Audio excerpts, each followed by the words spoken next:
So I signed up for one of those trials at that KGK clinical trials, it's called. Where is that? It's based out of London. They run all these trials for natural health products, like natural supplements. They'll get people from London. Keep it down. What's going on over there? They'll collecting some garbage. So like the one I signed up for was a omega-3 fish oil study. So they get you in and do like a baseline assessment, and then they'll record changes in different markers over time. So long story short, I was not, what's the word? I did not meet the criteria. Okay. Apparently I eat too much vitamin K. But anyways, one of the requirements was to come in fasted. You couldn't eat for 12 hours. So I stopped at Starbucks on my way because I was early. Couldn't get a coffee. Have to be fasted. I was like, I'll get a carbonated water. $3.41 for 500 milliliters. But in hindsight, I also didn't know it was lemon flavor. So probably wasn't even technically fasted. Imagine if there's any type of flavor in it, it would kind of kick that off. Would it? Your body would just react to the taste? I think so, yeah. Crazy.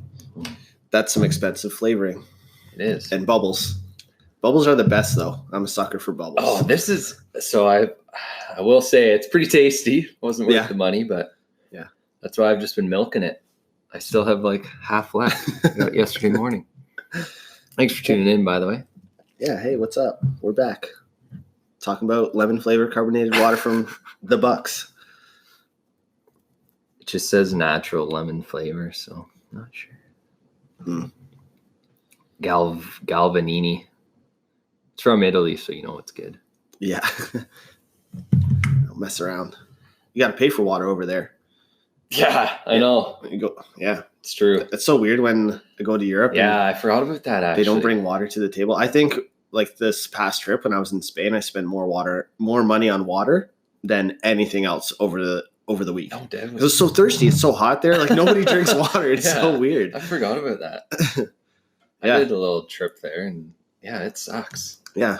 You're so used to it. You go to a restaurant here and it's like they just keep it coming. Ice water all day. They fill it up even if you don't want it. Over there, it's like, I mean, probably a luxury of being surrounded by the Great Lakes and yeah, I suppose having so much available to us. A little bit more difficult to get natural spring water to an island that's surrounded by salt water, I'm sure. There's some pretty crazy stats on that, I think, on like the volume of Great Lakes and how that compares to the rest of the world. Yeah. Isn't it like 90% of the fresh water or something dumb? I'm not sure. I'm sure. 75 or something. I don't know. Big bunch. What else you got going on? What's up? We haven't really talked that much in the last week. Not a whole lot. That's the majority of it, I suppose. Yeah. You're doing that Guelph Griffins hockey team thing? Is that on Tuesdays?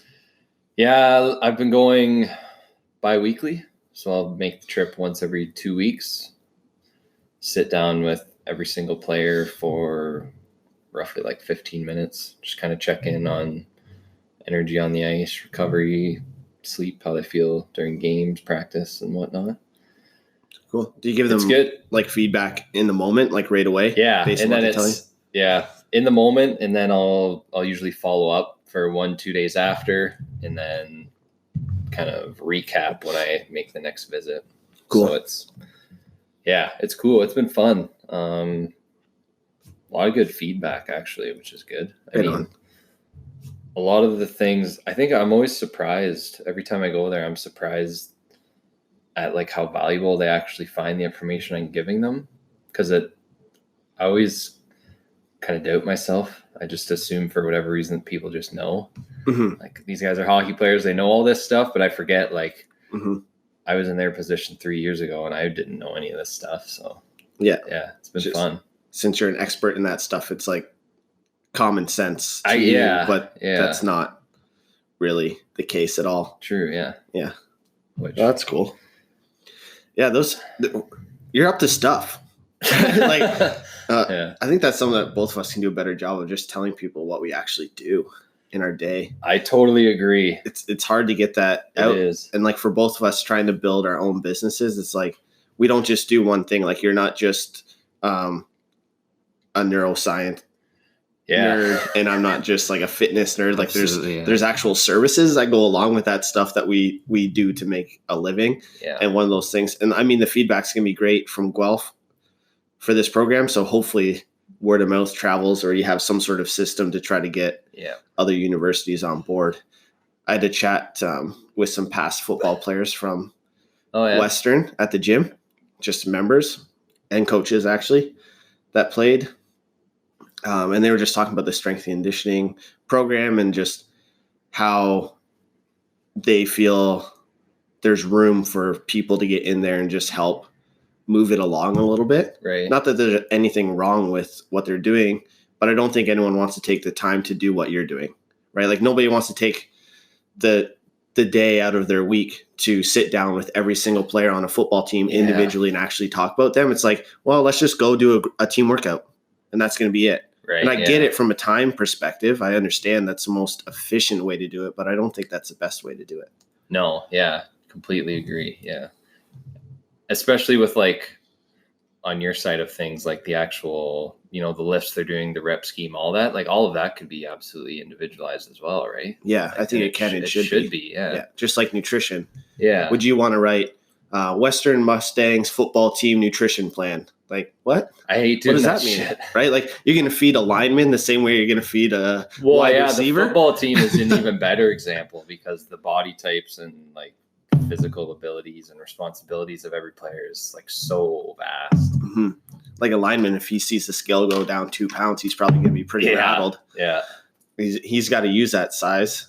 Meanwhile, a wide receiver, safety, or somebody, I mean, they're still massive humans on a relative scale to what we see on an everyday basis, but like they shouldn't be eating the same amount of food as a lineman. They're going to feel a little sluggish when they're trying to go for their routes. Yeah. Cool. Right on. Up to some things. So have you kind of been getting ready for another round of testing? Yeah, for the gym, that's been the priority because we're going to test a couple weeks before Christmas. I've tried different things in the past with like timing of testing or just kind of skipping over testing through the holiday season. Just the way the calendar works and like the CrossFit season is currently set up, it's going to change next year because the Open's going to be at a different time. So it's not going to be appropriate to be testing at this time of year because the athletes will have just gone through the Open. I think I forget right now, October, November, whatever it's going to be. Yeah, it's too even tight. Tell you, it's been all over the place. Yeah, they've announced it, and I just kind of forgot about it. Only thing I can tell you is that there's no sanctioned events in Canada. No, still nothing. Chaos. And I mean, I had some pretty solid inside information about conversations that are going on, but just like nothing's happened from it yet. So I'm confused why that's happening, but we'll see what comes of that. But yeah, so right now, I don't want to skip over a testing because people have worked really hard over the last 9. We're into our 10th week right now in this current progression at the gym. And if they do end up dropping off for the numerous reasons that can happen over the holidays, I don't want them to come back having done all that work and never been able to actually assess how they progressed over the last cycle. Yeah. So we'll get it out of the way December 3rd to the whatever. Yeah. Who knows how it would go if you tested after Christmas? Like some of the big lifts, like Wonder at Max Deadlift might be up, but then you go and do the conditioning and it's like, I can't move. Exactly. I packed on 5-6 pounds. Yeah, for sure. The deadlift for multiple reasons. If they're getting a little bit more rest, maybe they're going to recover a little bit better. Pack on a couple more LBs, maybe use those LBs for that deadlift. Yeah, but try and get it done now. And then the next progression will be through to the first Open of 2019, which is our usual one, the March through April. Yeah, nice. That's what's up right now for that. I did think of one other thing I should quickly give a shameless plug to. Let's do it. I'm hosting a keto seminar at the gym early January. Sweet. So keep an eye open for that. purpose of this is I'm not going to like encourage people to try it or say this is the new great thing. The point is to educate people so that they can actually make informed decisions, because there's so much like this quote unquote diet in particular. I've seen so much misinformation out there on it, many of which could be like harmful and even dangerous. So I just want to kind of clear that up. And I predict a lot of people are going to want to try that with New Year's resolutions. Yeah. So it'll become even more popular. It's so hot right now. Oh, so hot right now. I heard a stat. This was a while ago. I think I heard this back in like March and February, but so last year it was like, I don't know, like third or fourth search on Google or something crazy. Like Are you serious? Yeah. Like in all of Google. I think so. That's incredible. Yeah. Not just like health and fitness related. I know, right? That's crazy. It's insane. Wow. Damn. Just kind of tests to like people's interest in constant motivation to learn and be in touch with health and fitness and nutrition. Mm-hmm. But there's so much out there. There's a lot. Yeah. And a lot of telling rather than educating. I think there's a big difference. So I like parroting. I've heard it called. Yeah, that's good. I like that. Yeah. So the point is just to educate, and then it's like, here's your information, you make the choice. Yeah, exactly. Cool. Yeah. Because they're like, don't get me wrong, some of the potential benefits and uses of it are like absolutely mind-blowing. Some of the things that it can if done properly, some of the things that it can do to your body and brain, they're just, even if you never do it, I think it's just interesting to hear, to be honest. Yeah. Pretty crazy stuff. I'll be there. Always learn more about all that stuff for sure. Then you just make decisions for yourself. Yeah. Yeah. So did you make any big purchases? What is it? Spit. Black Friday, Cyber Monday. Week. I have so many goddamn emails, man. I did a lot on subscribing. Oh, I should have done that. What a mistake. Did I buy anything? No, I don't think I bought a damn thing. Maybe some Swiss Chalet, but It wasn't even on sale. So. Yeah. You just wanted I didn't buy anything. Yeah. You buy anything? No. The whole concept is crazy to me. It's like, here's this bag of crud. Did you? I learned this yesterday. One of the members at the gym told me this, that Cards Against Humanity sold actual dry frozen bags of rabbit shit last year on Cyber Monday because people bought it because it was on sale. And that's not a joke. That's a real thing. I fact checked this information. I don't know. It was on sale, bro. They bought an actual bag of shit because it was on sale. Oh man! And I looked it up. I thought it was a joke. Not a joke. You can look it up yourself. I wonder what the motivation is to buy that. People must be going around putting it on people's doorsteps and lighting it on fire. Who knows? It was one of those like, get this, but you could also get, if you buy this, you could also get this at a discount. It's the like turds at a discount. Actual bag of turds is like, no. I'll pass on the bag of turds. Oh, but it's 25% off. Okay, fine. I'll take the bag of turds. It does crazy things to people. Gag gifts are hilarious. Yeah. And what a stunt to pull. Yeah. Perfect company to do it too, because I mean their product is hilarious. That's just genius marketing. So I would have good. loved to have been a fly on the wall at that Cards Against Humanity meeting when they decide, you know what, I think we can make millions of dollars from selling frozen rabbit shit. It's the thing too. It's like, are you going to return your bag of shit once you get it and realize it's actually a bag of shit? Yeah. Like you can't take it back. Oh, it's so good. Yeah, no, I didn't buy anything. That's a weird time. I think about it too much I just wish I didn't think as much as I do sometimes. About what you want to buy? No, just about Black Friday and Cyber Monday as a concept in itself. Like, it's not our Thanksgiving, but we have to remember, like, this is occurring over the American Thanksgiving weekend. So it's just like history repeats itself, right? Like, just a bunch of greedy people. We're celebrating Thanksgiving, which is basically a celebration of how we just like, yeah, that's a good point. Killed a whole bunch of people and stole all their shit, and we're thankful for thanks for your stuff. We just basically wiped you out and then put you into pockets in the country. And then now it's like Black Friday, people are killing each other to over get into the front door Sony of Walmart. TVs. Like, Oh, we just don't learn. I haven't seen any Walmart videos yet, but I haven't looked for them. I'm sure they're out there. There's usually some pretty funny ones. Yeah, just some. I'm sure World Star Hip Hop will have some solid Black Friday brawl videos. Oh, I laugh, but it's sad. It's so sad. What are we going to talk about? I guess we should. We're going to lose. This is called the fitness experiment. We're going to talk listeners. about bags of crud. Our topic for today is just programming in general, and then the concept of overtraining, but in a little bit more detail. Yeah. And I guess the specifics behind putting together programs based on goals and sports. Yeah. Athlete. Assessment results. Yeah. Things like that. We had a couple questions. What was that? Yeah, let's answer those first. That always gets the ball rolling. I agree. Excuse me. So, what's your thinking process like when making a program? It's a great one. Yeah. Attack that first. I like that question. Let you know what goes on in the old brain here. Okay, so first thing that I always try to remind myself, because I put a lot of pressure on myself when I'm writing programs because I want it to be really good. But I have to remind myself that there's variables that will affect the outcome of any program that I write. So, I mean, there's 4 variables that I guess would affect your dose response in a single workout, or your results over time, or just your approach, or whatever. It's you got your intensity, your modality, your duration, and then you as like the individual completing or executing the program that's being given to you. I can control 3 of them.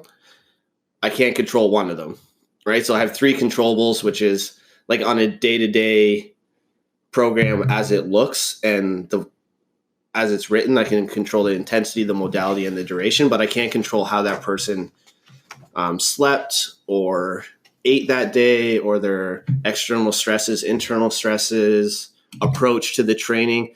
Like, are they walking into the gym and their mindset that day is like, I just got to get this work done?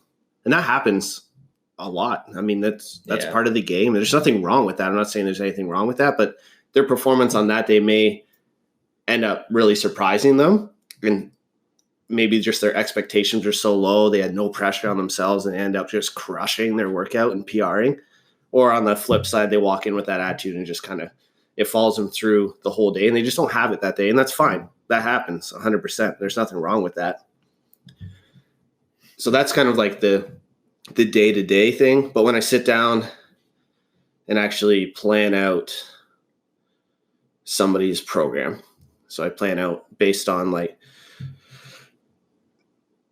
kind of starts at what their personal goals are or what they think they are at that time. So I have to take those with a grain of salt because they can change. They're very fluid, right? They can change for many different reasons. A great example would be the lack of regionals now. That was a lot of athletes that I'm working with. Their end goal was to make it to regionals, but now they're not a thing. So obviously that changes, right? Based on their assessment results that I'll be running through with them. Just really their essence as a person. I can kind of get that feel for somebody, talking to them and knowing their athletic background, like what kind of gets them going, what isn't going to resonate with them. And that's a question I ask everybody right away. It's like, what exercises do you love? And what exercises just don't resonate with you? Because if somebody's like, I'm doing this for health and I hate burpees, what am I going to make them do burpees for? Really? Like, there's no point. Like, why, if they hate them, it's not like, oh, you need to do burpees because I said so. Like, that's not how this goes. Or when I do wall balls, my neck starts to hurt. It's like, okay, well, let's find out why that's happening, because that shouldn't be happening, number one, and then work back to how we can prevent that from occurring. But I'm not going to be like, oh, well, my assessment that I have planned for you has Karen in it, and you're going to do 150 wall balls for time.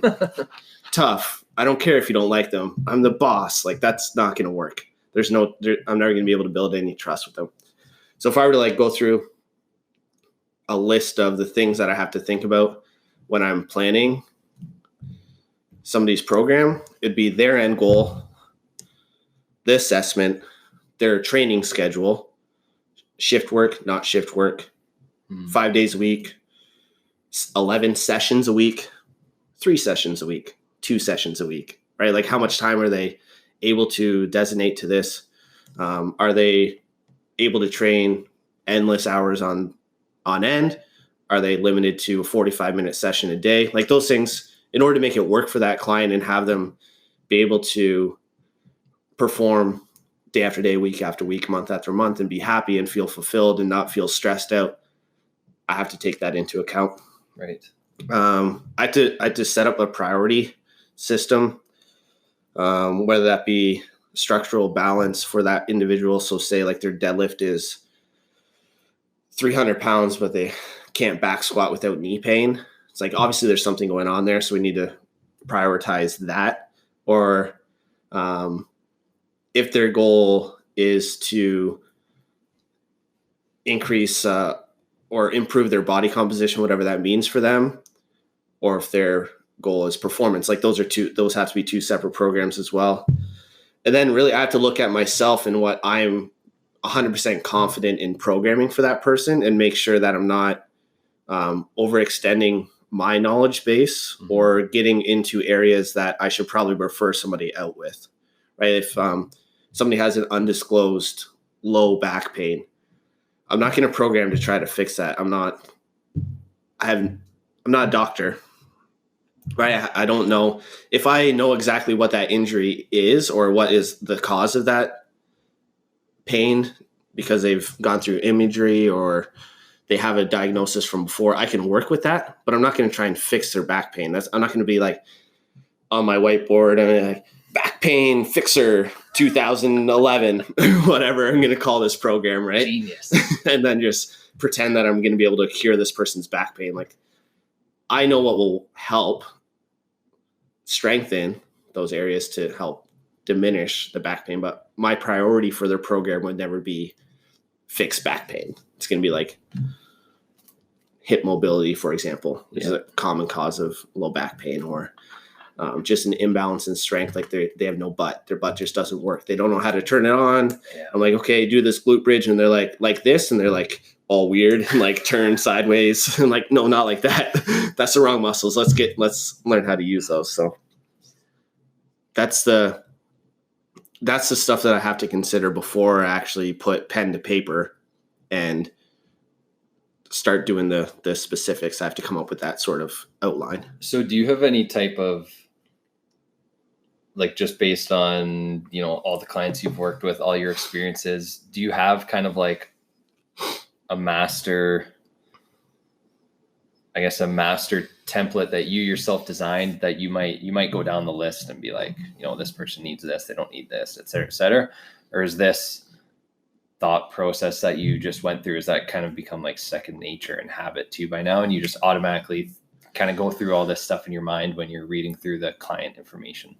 Yeah, at first I had, and I still have the files on my computer. I still have the rough notes in like in a notebook where it started, but now just through practice, I don't find myself needing them that much, but I always refer back to them in a moment where I'm like, oh, I'm not 100% sure on this. Like, I got to go back and just kind of see what.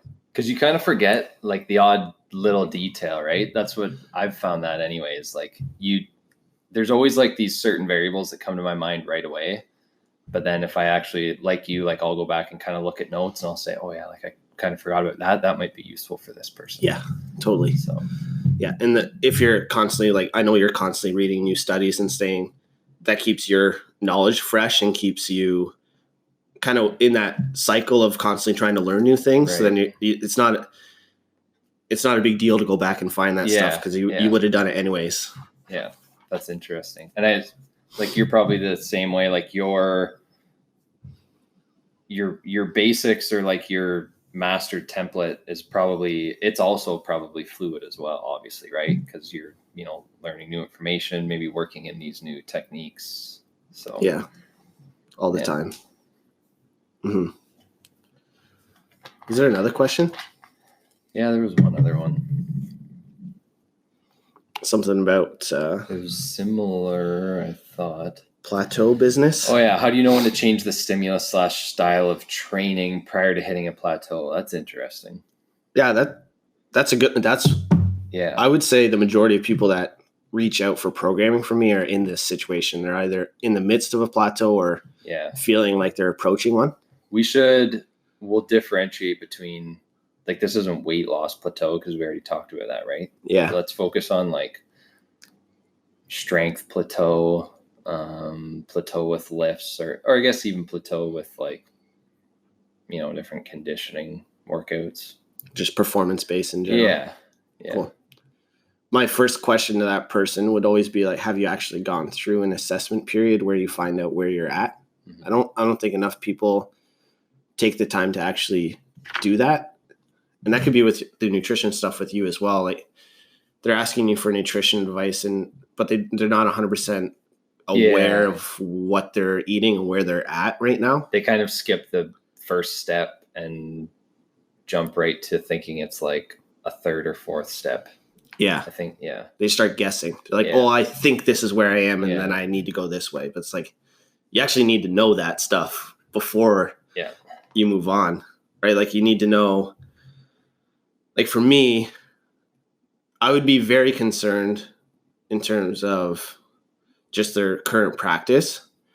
If their training age is relatively low, so if they've been training like a year and they're already experiencing major plateaus across the board, I would question their process, like their personal process and their approach to their training and the effort that they're truly giving. That would be because that, regardless of the program that you're following and how scattered it is, and kind of how, even if you're following a generic random program, you should still be riding that beginner's curve. Mm-hmm. If you're really trying hard in your training. So that'd be my first question. Like, what sort of effort are you putting in? What are their expectations like? Like, are you expecting to see massive improvements and leaps and bounds continuously over time?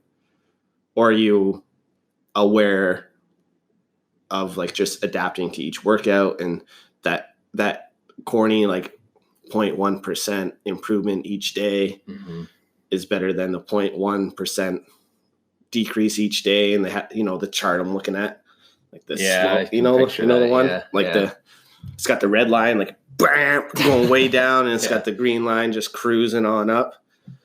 It's cheesy, but I like it because it's 100% true. Mm-hmm. You just stay in there and keep working. You're going to get better. It's always tough without the specifics of what the plateau is. Yeah. It's a tough one to answer. So it kind of goes back to that first point. Like, you have to actually know the details and know, like, more about the problem before you can actually say, like, this is a plateau. Yeah. Like, even just, have you ever heard someone say that they've hit a plateau, and then you ask them about certain lifts and they say, I don't know, I didn't record it? Yeah, all the time. I could imagine that happening. Honestly, man, nothing. I've very few pet peeves with people at the gym. My one pet peeve is when we're at the whiteboard recording strength numbers that they just did like 5 minutes ago, and I asked them and they don't know. I'm like, how do you not know what you just squatted for your tough 3? How is it possible that you weren't focused that, like, man, come on. It drives me crazy. So if you're hearing this and this is you, stop that. Yeah, do your math before you squat it. That's pretty bad. Man. Although I'll defend them just potentially. So sometimes if I'm doing like heavy cleans or heavy snatches or something, sometimes, and it says like build to a tough 2 or tough 3 or whatever, sometimes I won't add it up like until the end. Yeah. So usually, like, I know, say, like, halfway through that build what I'm at, but if it's like feeling good and I also know I'm getting close to like my max, I'll just keep building without adding it up. Cause I don't want to know in my head, like, before I go do the lift, like, oh, this is going to be a PR. I can't miss it. I got to hit it. So I've done this before, and then I go to add it up afterwards, and then it's like 15 pounds over PR or something. And like, yeah, that was like 1 or 2 lifts ago. And I'm like, oh, cool. That's cool. Yeah, that's good. But like add it up after. Yes. Right? I will allow that 5-minute grace window for you to figure out how much is on the bar. I get that from like a psychology standpoint, to just sometimes it's better just not to know. Yeah. And then you just do it, and you don't put limitations based on like pre-existing beliefs or anything like that. Yeah. It totally makes sense. 5-minute window though. You got to get that shit figured out before I'm ready to write on the whiteboard, or else you're cut. Because you got to write it down. Yeah. You got to record it. It's so powerful. Yeah. Writing it down, knowing your numbers, tracking progress. Mm-hmm. The people that send me videos, especially when they're really new to the movements and are not really 100% comfortable with them, the people that send me videos that I work with remotely see better results every time. Yeah. Because that's I don't get to see them, right? Like I see you at the gym, I see you lifting, so I can make adjustments in your program based on what I'm seeing. Whether I'm like staring at you or giving you feedback in the moment, it doesn't matter. I'm seeing it and I can make adjustments to your program. Yeah. But somebody that I work with remotely, if I never see them do a power clean ever, it's like, oh, well, it went up, so let's keep going. I don't know. Powerful too. Yeah. Yeah. I think a lot of the times when people see a video, they maybe just default to thinking like, and I get this with like social media, Instagram and all that, they maybe just default to thinking like, oh, like this person wants attention, blah, blah, blah, which, okay, may be true sometimes. But I mean, a lot of the times if someone posts a video and then they go back and look at that like a month later, a year later, like that's powerful, being able to see that improvement. But even looking at it like immediately afterwards, like lift to lift. Yeah. Like to give you an example, like when I'm doing something, just stupid little movements, something like, what the hell is it called? What's this one called again? Trap 3? Yeah. Trap 3 raise, when your arms are fully extended and your hips are flexed forward. You're bringing your arms fully extended up overhead with just super lightweight in a Y shape up overhead. Like when I do that in my head, I'm like, okay, I really have to emphasize my left here. My left is weaker. It feels lower. So I really got to get it up there. When I take a video or when people watch me do that, they're like, Chet, like your left arm is like a foot higher than your right. I'm like, what? Like, I thought it was lower. Because in my head, I'm like over exaggerating it. And so like just little things like that you have no idea in the moment. Yeah. And you can apply that same thing to every possible movement. Like if you're doing ring muscle ups, you might be doing something extra, something that's unnecessary. Like any single lift, you can apply that to. So yeah. And the social support of posting videos, I dig that. That too. Some people use their social support. They'll like check into the gym on Facebook so that their friends and family can see that they've checked in. Yeah. Or the massage therapist at the gym right now, she's like she wants to exercise every day for whatever, I think it's 30 days or something. So she's using her Instagram story to post what she did that day. And like some people might see that and be like, I don't give a shit. Why are you telling me? I don't care. Yeah. It's like, it's not about you, bro. It's about her. Yeah. Right? She wants to hold herself accountable. Yeah. And if that works for that individual, then do it. That's awesome. Go for it. Yeah. Who's to tell you not to? You don't have to look at it and let it bother you. Exactly. Wait, are you jealous? Are you upset with yourself because you didn't work out that day and you're just projecting? Yeah. Questions I have. Another client I have constantly posts videos and he just describes it as homework from Sheriff Academy. And he like posts videos of his lifts. And if you go back on his Instagram and you look at like the first week of him posting his videos and his videos now, his movement quality has drastically improved. His comments on the video pretty much have stayed the same. Still feels this, feels slow, feels whatever. The feel or the perceived exertion or whatever in that moment, it feels the same because he's constantly progressing, right? He's constantly pushing himself. And I think there's 4 ways that you can do that. You can like decrease rest between sets is what I was trying to say. Mm-hmm. So using like you mean to alter the RPE, just perceived rate of exertion. Like or to just kind of bust through whatever plateau you're feeling. Like this is a way to kind of to spice it up a little bit. Okay, yeah, put yourself on the clock. Yeah, right. That AMRAP mentality. That's a wicked awesome book, actually. They gave it out at Granite Games. It's by Jason Kalipa, AMRAP mentality. I've heard of that. And there's a dope new podcast with Jason Kalipa and Matt Frazier where they talk about it. Really? Unreal. So sick. Highly recommend. 12 out of 10 recommend it. Kalipa seems like a pretty funny guy. He's my favorite guy. he's my favorite person to watch, like, speak, because he's just like he's like a little chihuahua that's just had too much coffee. He's out of control, but he's a massive human. It's just fun. He's like really engaging. He's like bouncing all over the place. It's pretty cool. And his podcasts are wicked because you can kind of feel that energy through the speakers. I don't even know what I'm saying right now. I got you. Okay, so we got decrease rest between sets. So put yourself on a clock and EMOM every 90 seconds, every 2 minutes, something like that, to keep you task oriented and task focused and not as distracted by other people's conversations, your phone, what song is on at the gym. Like, it doesn't matter. Just do your thing. By the way, with that, if it's written down in programming for you by someone else versus you writing that down before you go into the gym, completely different things. Yeah. Even the pacing for longer workouts, I find that if you even have like a certain time in the back of your mind that you need to hit before that workout, it's so much easier. I don't know if this is just how I feel, if other people feel this way too, but it's so much easier to push yourself and maintain a high level of pace compared to if you go into that workout, even with a positive mindset, just feeling like, yeah, I'm going to push myself, I'm going to go hard. I just find it so much easier to maintain that high level and stay in that kind of quote unquote red zone when you have that time to push yourself to meet. Yeah, absolutely. A second way to progress that you can kind of control day to day is simply just increase load per workout. Whether it's, most CrossFit gyms, most weightlifting gyms will have fractional plates or change plates, like down to like half a pound. That's an improvement.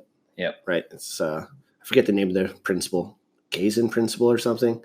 Kaizen principle. Just like progressive loading over time. Yeah. And linear progression basically is what you're looking at. That will work very well for beginners.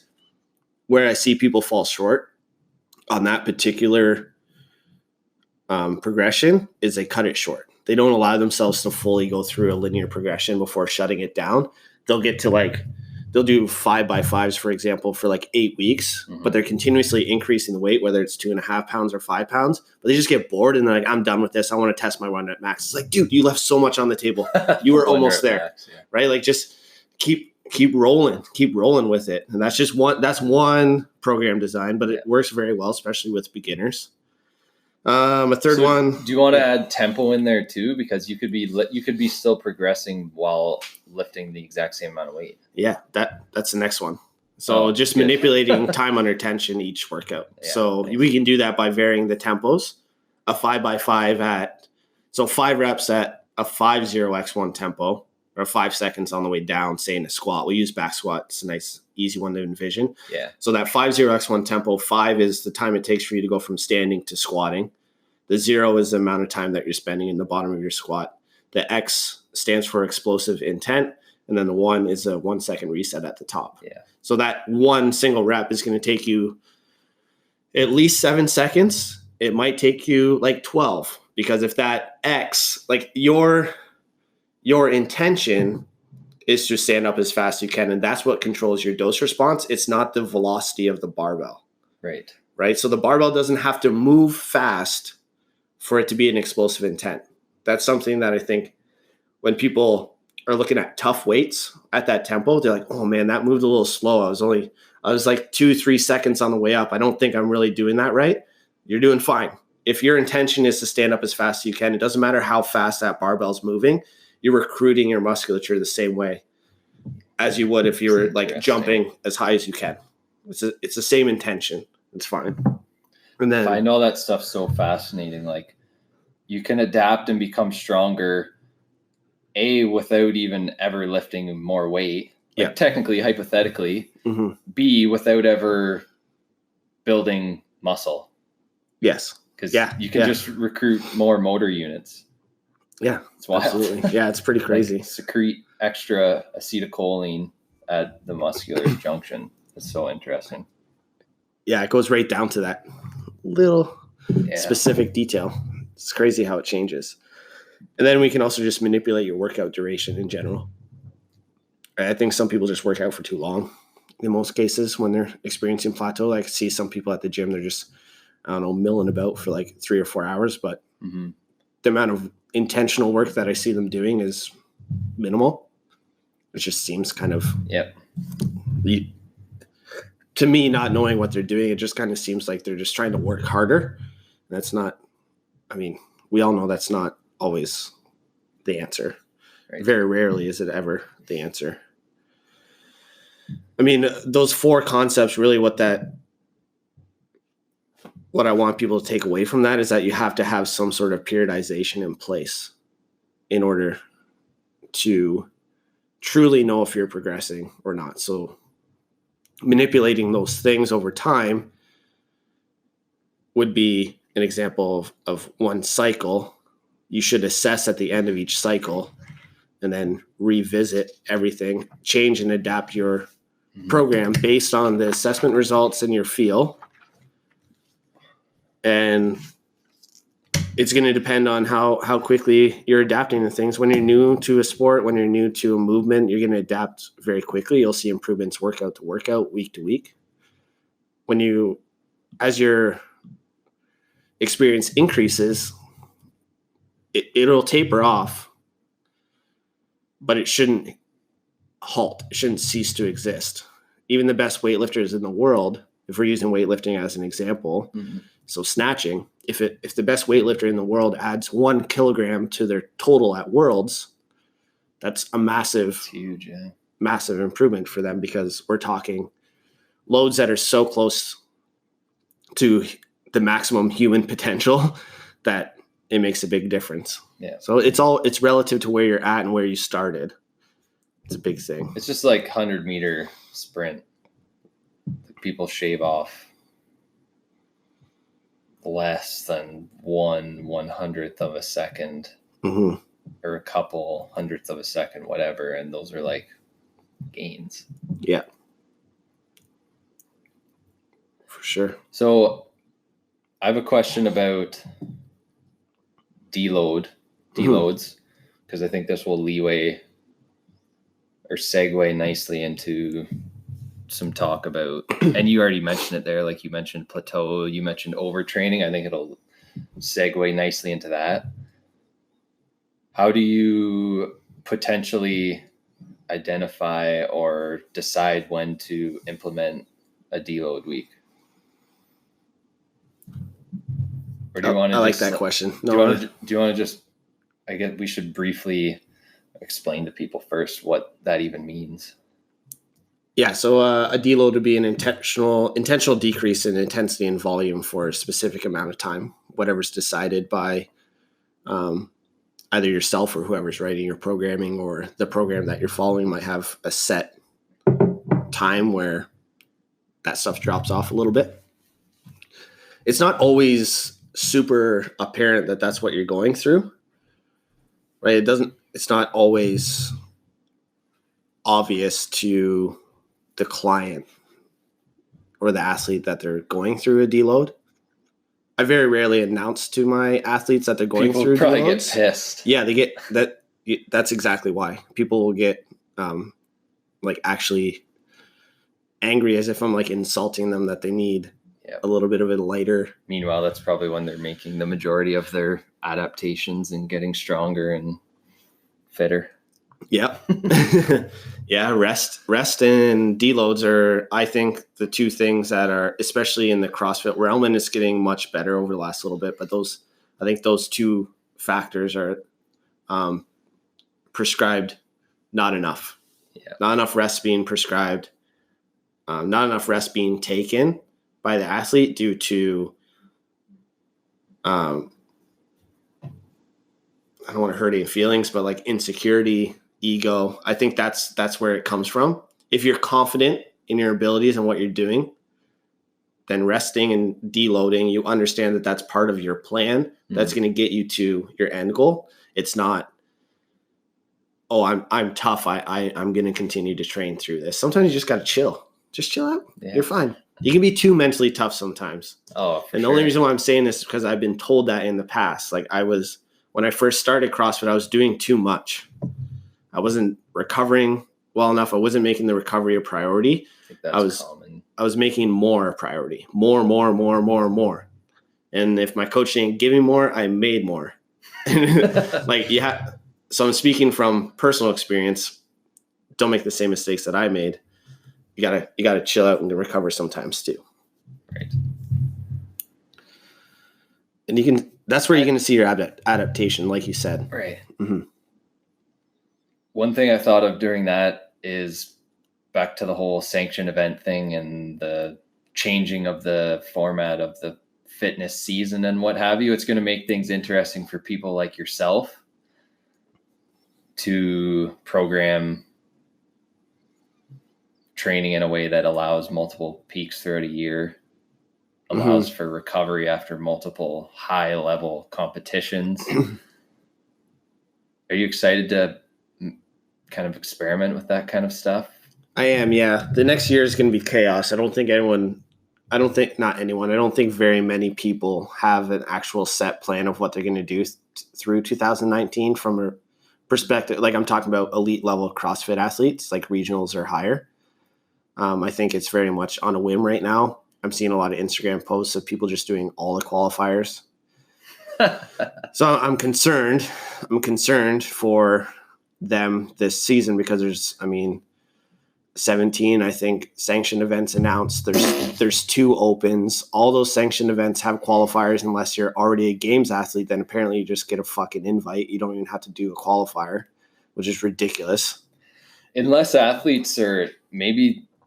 There's some out there like this. Maybe Matt Fraser's one. I don't know. I don't think he is because he's clearly said that he's not this way on documentaries and whatnot. But what I was going to say was, unless an athlete is like a total Zen monk, Yoda, and is able to have full reign over their nerves, stress, adrenaline, all those responses during competition, and they're able to stay calm before an event, before competition, after an event, after competition, and they're able to return themselves to homeostasis and a state of relaxation, like with the snap of a finger, there's absolutely no way.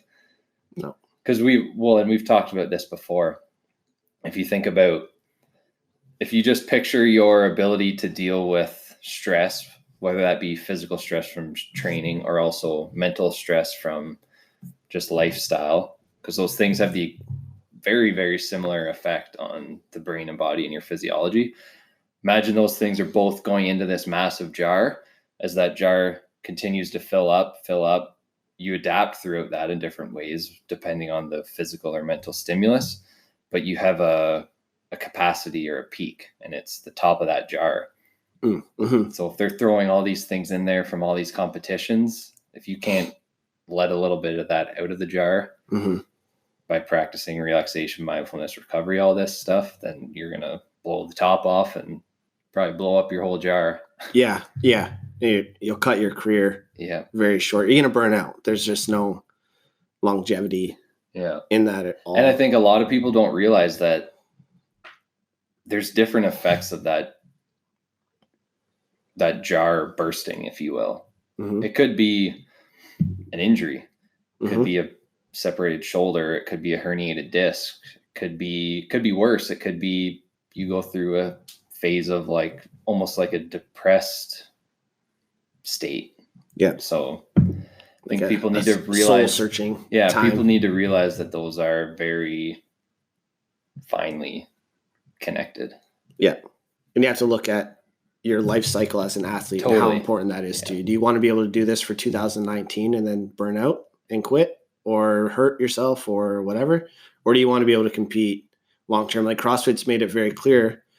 And functional fitness, the Functional Fitness Federation is going to make it even more clear that there's opportunity to compete at all ages and levels. And it's going to be something that you could do as a sport for your entire life, just like now you can do it with hockey, you can do it with basketball. There's leagues at all levels. There's leagues at all ages for all levels. And that's what we're going to see ourselves getting into. CrossFit has like the open division, I'll call it, like I think it's 18 to 34. and then 35, 39, 40, 44, all the way up, right? 5-year increments to 60 and then 60 plus. So there's opportunity for competition within that. International Functional Fitness is going to have even more in terms of youth programs and properly programmed competition for where you're at in terms of your training age and biological age. Both things need to be taken into consideration.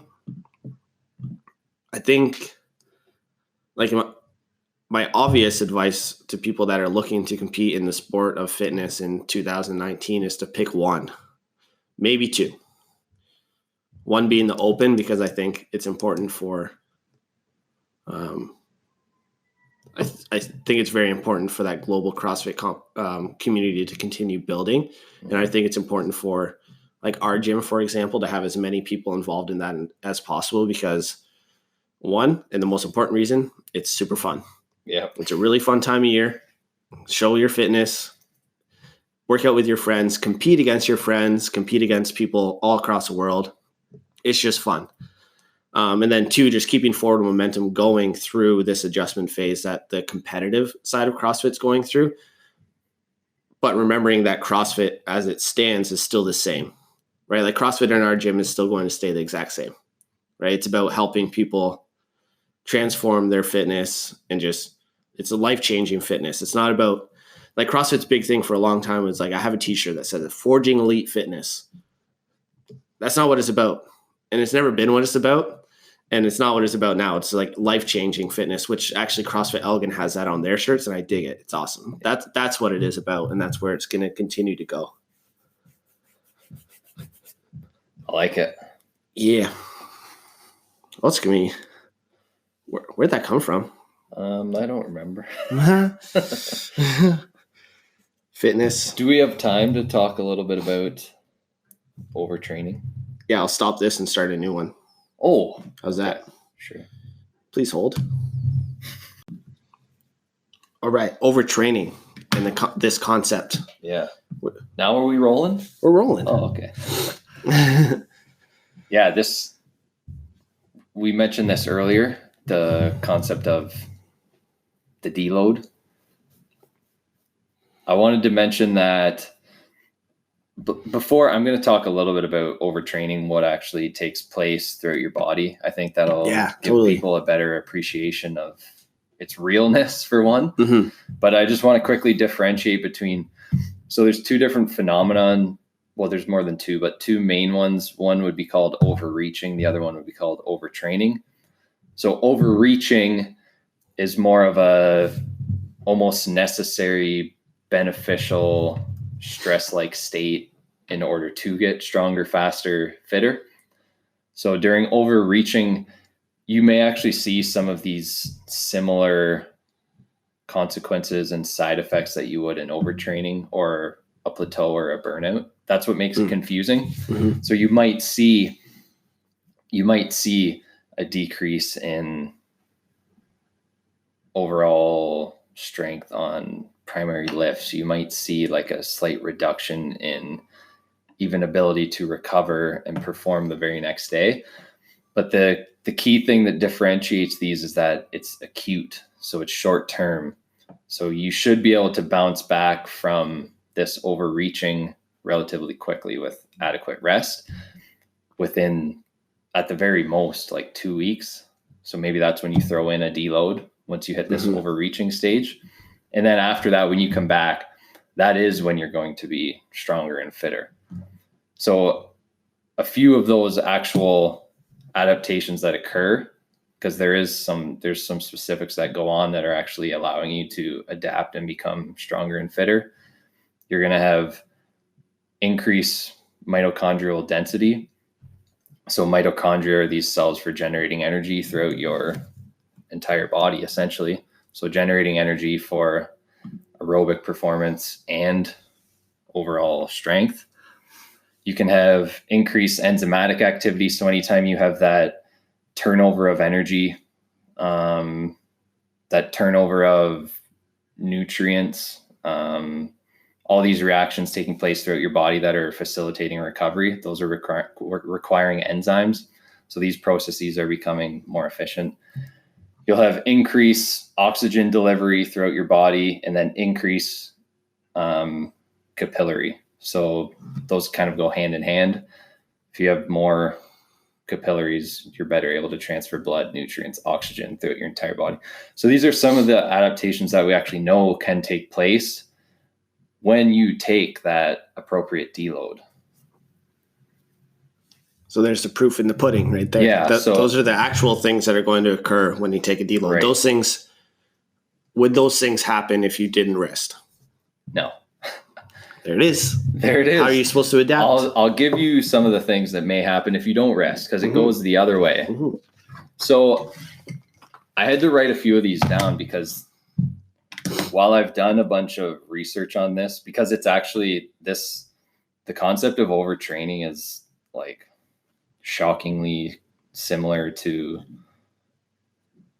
my thesis work, which was on neuroinflammation, so inflammation in the brain, which you might think like, how is that possibly connected? I'll show you that, but I had to take some notes here because there's like, the short answer of this is we don't really know. Like there's a lot of ideas and hypotheses of what's going on, but it's so complex and it's so difficult to study that people aren't certain of the physiological mechanisms, and it probably varies by individual too.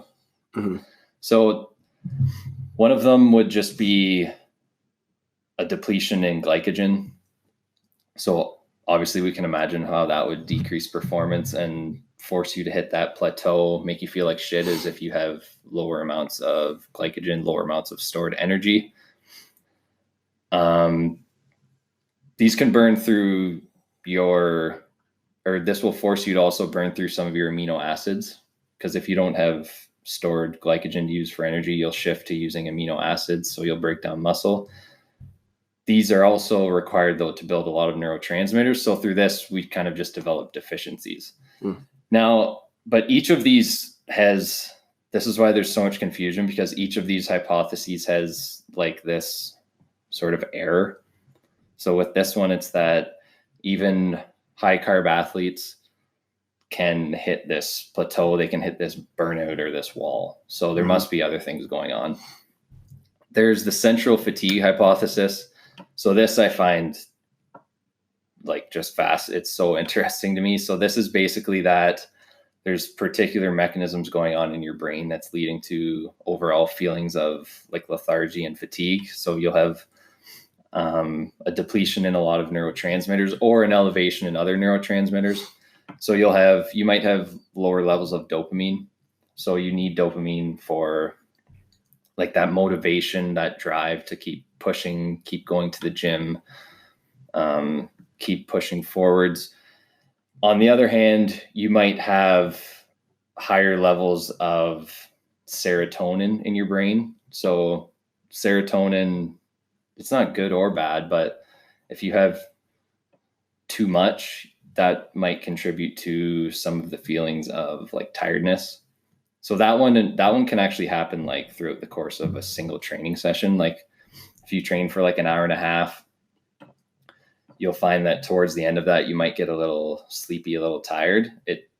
Some people say that that's because there's more serotonin going into the brain. But so some evidence that this actually takes place, because I see a lot that people say, like even experts in the field of strength and conditioning, they say that the brain has no influence on when you feel fatigued in exercise training, which in my opinion is bullshit.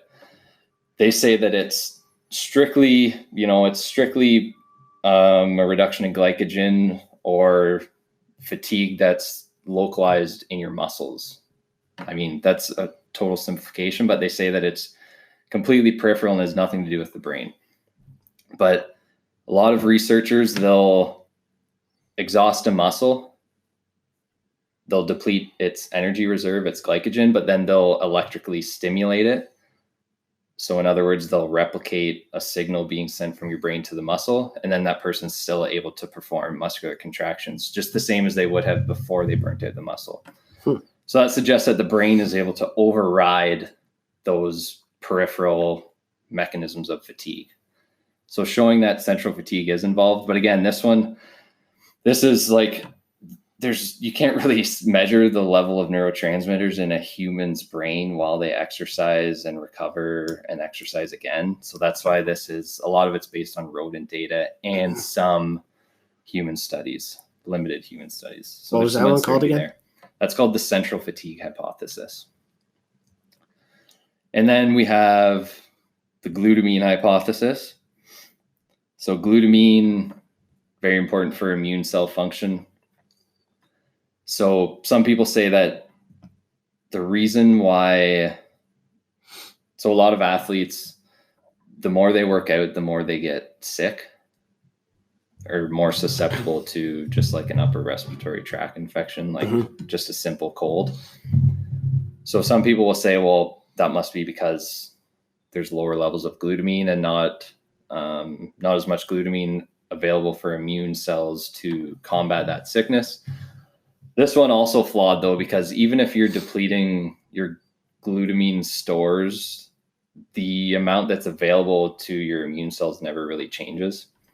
So there's kind of like a mismatch there. So probably not a result of this. Oxidative stress, another big one.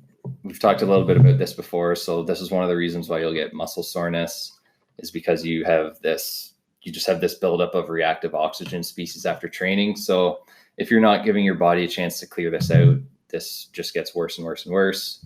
And then this can lead to inflammation and other problems. And then two more, autonomic nervous system function. So this would just be like an imbalance between your parasympathetic, sympathetic nervous system. And then another hypothesis would be hypothalamic. So your hypothalamus, we mentioned this a lot last week, but we've talked about it before. So part of your brain that's responsible for the production of a lot of these primary hormones like the cortisol, the testosterone. And we do see, so a lot of people they'll test the blood of these people that have hit that stage of overtraining to see what's going on. And a lot of the times they'll see a change in the ratio of cortisol to testosterone. So the cortisol will go higher, the testosterone will go down. But again, inconsistencies, it's not always there. So the reason this is so interesting is because there's one theory that kind of explains all of these, and that's inflammation. So our listeners probably get sick of us saying inflammation, but I don't think, and I don't even appreciate, even though I studied it for every day for 2 years, we can't appreciate the complexity of inflammation and all the things that it does.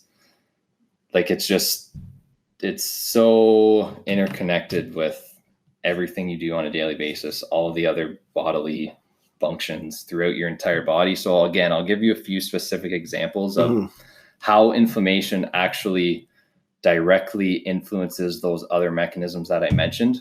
And remember, so this is going on. This can happen if you didn't let yourself recover and rest, and you're hitting those burnout, overtraining phases. So how to explain the glycogen? So cytokines. Cytokines are essentially they're just signals of your immune system. So you can have anti-inflammatory or pro-inflammatory cytokines. So if you're in a state of inflammation, you have an abundance of pro-inflammatory cytokines. So what cytokines do is they act as signals to other immune cells throughout your body. So if you have an elevation in these pro-inflammatory cytokines, they'll be detected by your other immune cells and will actually, they can operate as like a come here signal. So they just kind of modulate the functioning of your immune cells. And if you have an abundance of these pro-inflammatory cytokines, then it throws those other immune cells all out of whack, and that's what contributes to a lot of these problems. But anyways, just keep that in mind whenever I say cytokines. So when it comes to the glycogen, cytokines, once they get into the brain, they'll actually act in the hypothalamus to trigger symptoms of anorexia. So this person, they might just not feel like eating. They may not be quite as hungry. So that might lead to some of the symptoms of like lower energy reserves, lower glycogen, because they're just not eating the same amounts and they don't feel like it. Mm-hmm. But the cytokines can also impair glucose transporter 4. So this is one of the transporters that is actually responsible for transferring glucose into your muscle cells. These cytokines, these pro-inflammatory cytokines that are floating around, they directly impair that transporter. And so it can't transfer that glucose, that energy into your muscles. So again, you're not repairing, you're not recovering. Looking at the brain now, the cytokines will they can shunt your tryptophan, which is the precursor for serotonin. When you have these higher levels of cytokines in the brain from not recovering, from too much training, they'll force this serotonin down a different pathway in your brain. So this pathway is called the kynurenine pathway. So basically what this means is that it shunts this serotonin down this kynurenine pathway, and then it turns it into these neurotoxic metabolites that then throw off your other neurotransmitters. So there's been a ton of research on this kynurenine pathway actually in even in humans in clinical depression. So they think that, and I had to read a lot about this for my thesis because it's very connected to that neuroinflammation. They think that people with depression, they may have this kind of overactivation of this kynurenine pathway that shunts their tryptophan down this neurotoxic pathway, which again, we know that depression is associated with lower levels of serotonin, because that's why they give the SSRIs, the selective serotonin reuptake inhibitors, which allows serotonin to remain active for longer and have more effect. But anyways, this overactive kynurenine pathway will shunt this tryptophan away and then form these, as I mentioned, these neurotoxic metabolites, which just throws everything all out of whack. To the glutamine hypothesis. So glutamine is also, I mentioned it's necessary for immune cells, but it's also used to create pro-inflammatory cytokines. So it could be that there's just a reduction because it's being used to actually generate more of these cytokines, which are then causing the problems. The oxidative stress, cytokines impair our mitochondria, and our mitochondria are one of the cells that are responsible for dealing with this oxidative stress. So if they're not functioning as well, we're less able to actually clean up this oxidative stress, and then as that builds up, it's going to produce some of these problems. And then the autonomic nervous system and the hypothalamic hypotheses, we know that cytokines are very active in the hypothalamus. They're very active in on the HPA axis. So essentially these cytokines can modulate our vagus nerve. So the vagus nerve has a lot of control over our parasympathetic sympathetic balance. So as these cytokines act on the vagus nerve, it can throw these systems out of balance. And then cytokines can actually trigger greater release of cortisol. So putting us into more of a stress state. If we're more stressed, we're going to have more inflammation, and those two really feed into one another. Mm-hmm. And if those are continuing to act, same thing, we're just going to, basically continue going downhill, not recovering, not adapting, and then even maybe developing some of these long-term problems. Mm-hmm. And start going the opposite direction of where you want to go. Exactly. Whatever that is for you. So feeling weaker or gaining weight or. Exactly. All of those are all potential consequences. Yeah. And they're all maybe from some of these mechanisms. So the overtraining thing, very, very real for sure. Yeah. And a consequence of the theory of just more. Exactly. Yeah. Right. It's, you're hitting. So, a situation that I can envision, like a listener right now is like, oh, they're they're going to their gym, whatever's happening, they're training hard, but they're experiencing these things that you just talked about. So common things like lack of or decreased appetite. Yeah. Disrupted sleep. Yep, definitely. Irritability, grumpiness, even depression. All those things. Like if you're listening to this and you're experiencing these things, and you're like, well, what do I do about it? Like from a exercise program standpoint, you just have to decrease your set number, decrease your total volume that you're doing, which is a deload. Exactly. Yeah, I'm not buoy tied that knot. Yeah. It's basically it's not drink more coffee to get you amped up and actually be able to get through your workout. Right. Yeah. Your pre-workout coffee should be out of more of an enjoyment than a necessity. It's like, well, I enjoy my pre-workout beverage, so I'm going to drink this. It's not like if I don't have this pre-workout, I'm going to die. If that's your situation, just don't. Don't. And then like solution. Okay. Don't, it's very vague. So don't like just decrease the volume. Your intensity, like in a deload, for most of the people I program for, the reason why they don't know that they're going through a deload is their intensity doesn't really change that much. Yeah. It's staying relatively the same. It's just the total volume of their workout, or the total number of sets they're completing, or the total number of repetitions that they're completing, however you want to look at it in a workout, is going to be decreased to either avoid the symptoms and the actual mechanisms that Chet just talked about at a very deep scientific level, or just to continue through a cycle over time to prevent that overtraining and all those responses that come with it. It's that's the importance of rest and a deload, is to avoid that. Yeah. But you got to keep your intensity up to make sure that you're overreaching to get yourself to the point where when you rest and deload, you're going to see all these adaptations occur. So it'll be interesting to see what happens with kind of all these additional competitions and whatnot. Yeah, because this is something that's going to be missed. It's funny, like I think everyone probably has different reactions to it, like hearing kind of the changes and whatnot. Like your thought process behind it was like, we were both like, obviously initially like, this is dumb, what about Canada, what's going to happen, and so on. But like regardless of those, you're probably thinking like, okay, like how are these athletes going to peak for this competition, then recover in time for this competition, and then increase volume for this next one, and so on.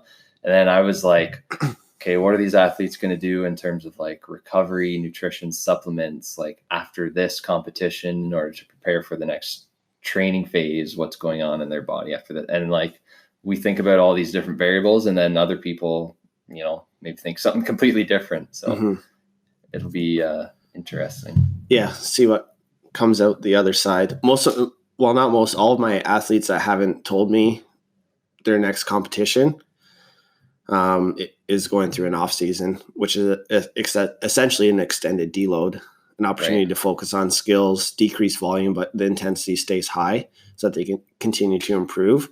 But by default, they're avoiding the symptoms that you talked about. Yeah. And feeling a sense of progression as they go through things. But like, I'm not going to have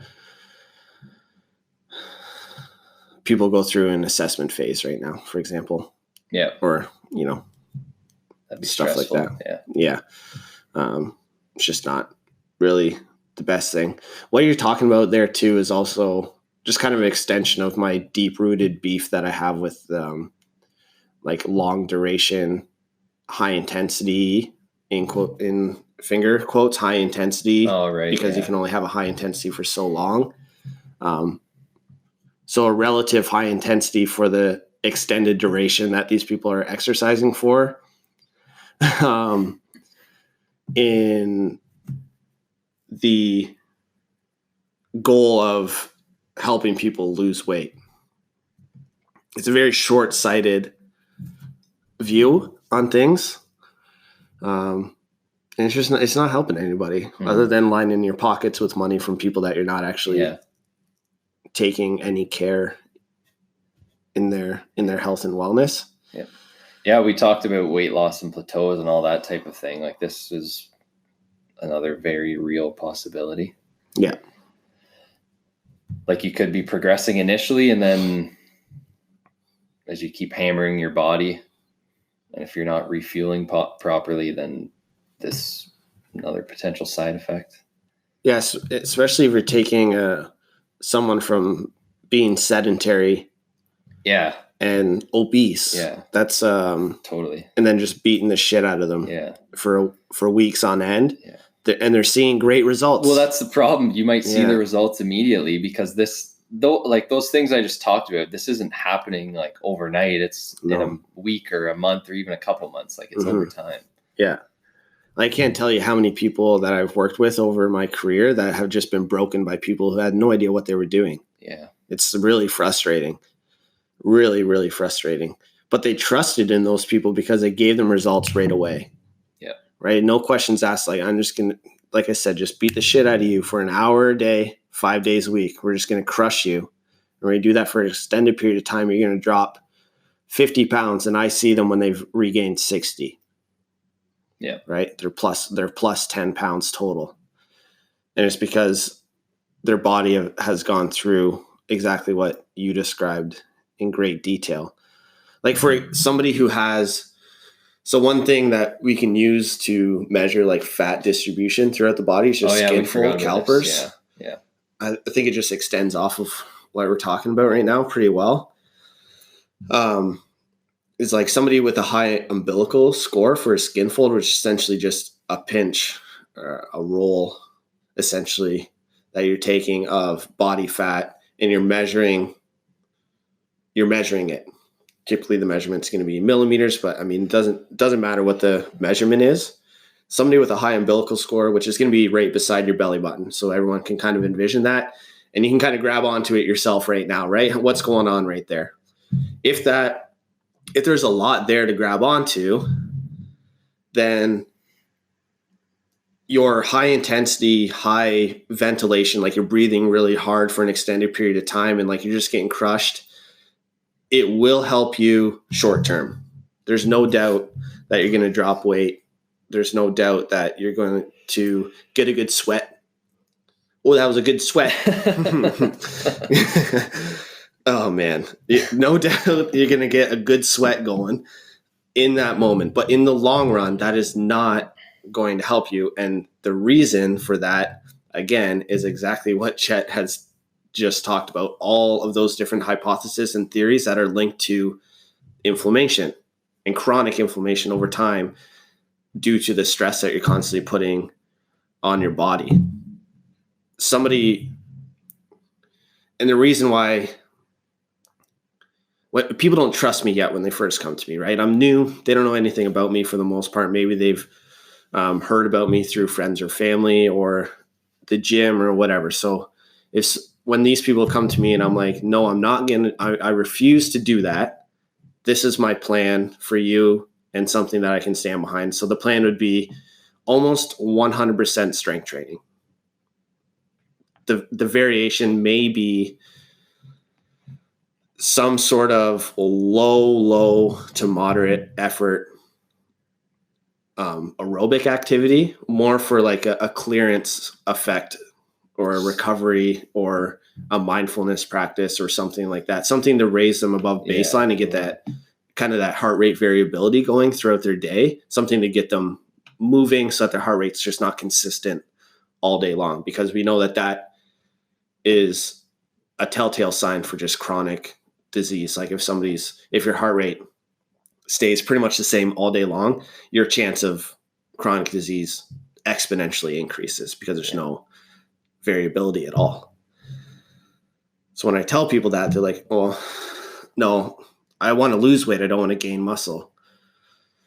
I mean, I know what you're saying, what you're thinking right now, right? Because I think we're beating a dead horse here when we're talking about the hormone response of strength training and how beneficial that can be to weight loss over time, increasing your furnace, like all these things that we just keep coming back to. Those are the things that I can walk away at the end of the day and know 100% in my heart and in my consciousness that I'm helping this person better themselves forever. Yeah. And I'm not taking their money. And like, this is my job to educate this person and help them get better. And you have to put a lot of pressure on yourself when you're doing this to make sure that you're educating this person the right way. And it's not always, and telling somebody what they want to hear. Like if you're in a circle of people and they're telling you exactly what you want to hear all the time, you need to find some new fucking friends because your friends suck, right? Like those nods of approval all the time. Oh yeah. Mm-hmm. Oh yeah. You're right. Uh-huh. Mm-hmm. If that's what you hear all day, run, go find some new people because they don't care about you that much. They're just going to agree with you. And there's no way you're right all the time. I get called out on my shit all the time because I hang out with people that are smarter than me. That's what happens. So the beef I got with those programs is essentially we're going to be increasing cortisol release and sacrificing long-term for short-term gain. Yeah. Which is very attractive. Yeah. It's attractive. Buy a bag of shit, discounted price. Let's bring it back to Black Friday deals. Yeah. That's basically what you're doing. It's very convenient in the moment, but then you get it and you're like, this sucks. What am I going to do with this bag of shit? Yeah. Nothing. And it's not doing anything for you. You went and got tricked. Yeah. Yeah. Yeah. It's definitely a problem with a lot of the generic templates out there, especially the generic training templates. Mm-hmm.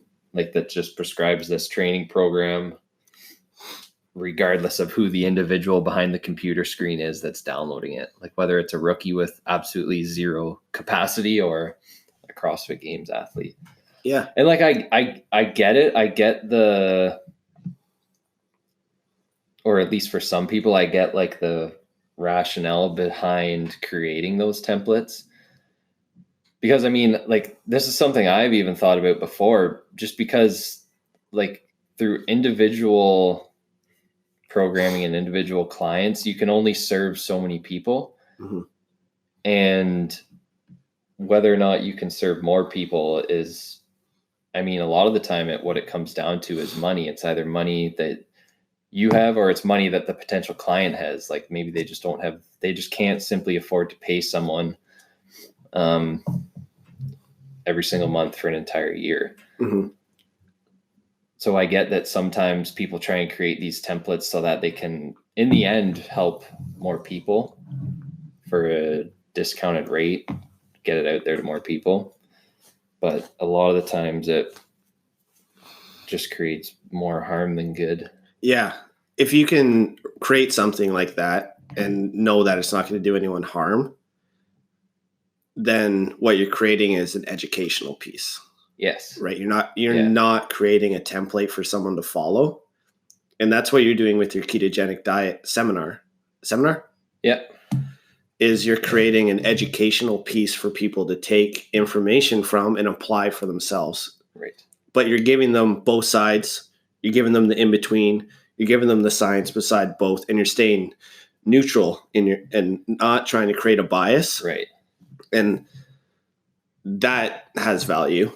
What doesn't have value is if someone on the street walked up to you and said, "Hey, Chet, I want to lose weight." And you're like, "Oh, do the ketogenic diet," with no other information.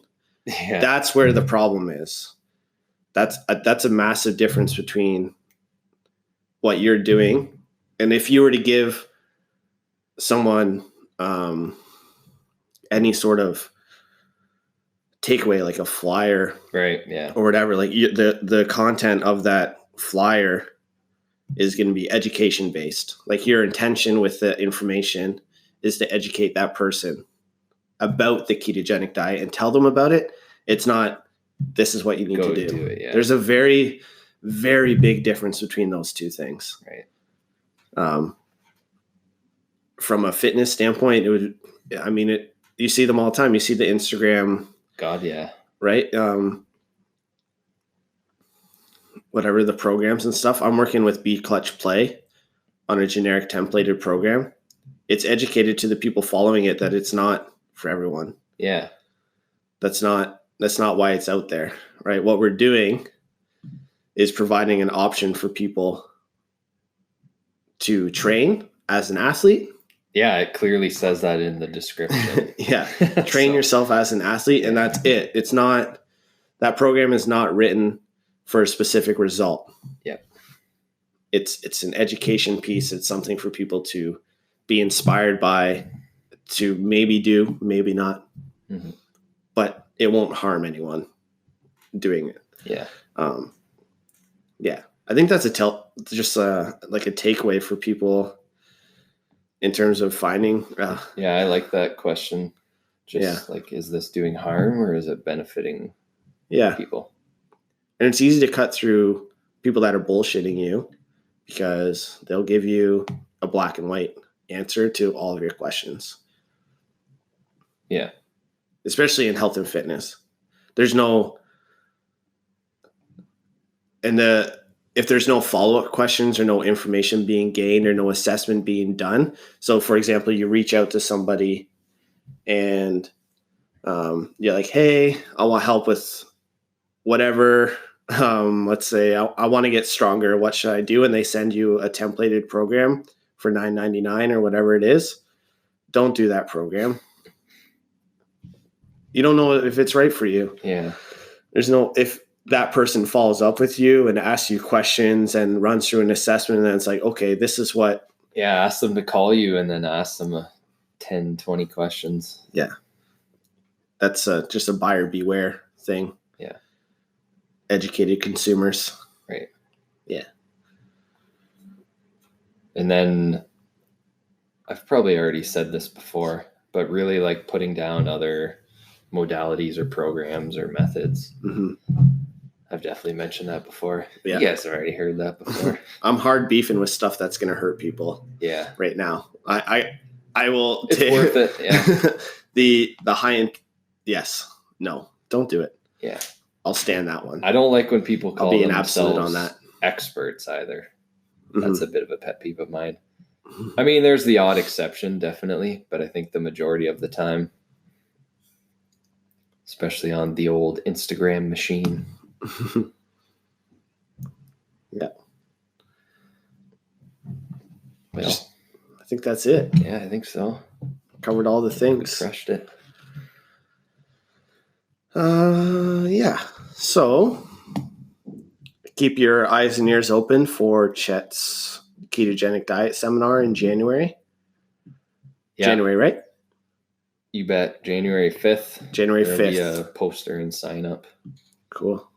At Westland and CrossFit, and then I have a few other locations planned as well. So if you're not in London, that's okay. You might be able to still attend elsewhere. Right on. Have more info. Should have more info by the time this podcast is out. Right on.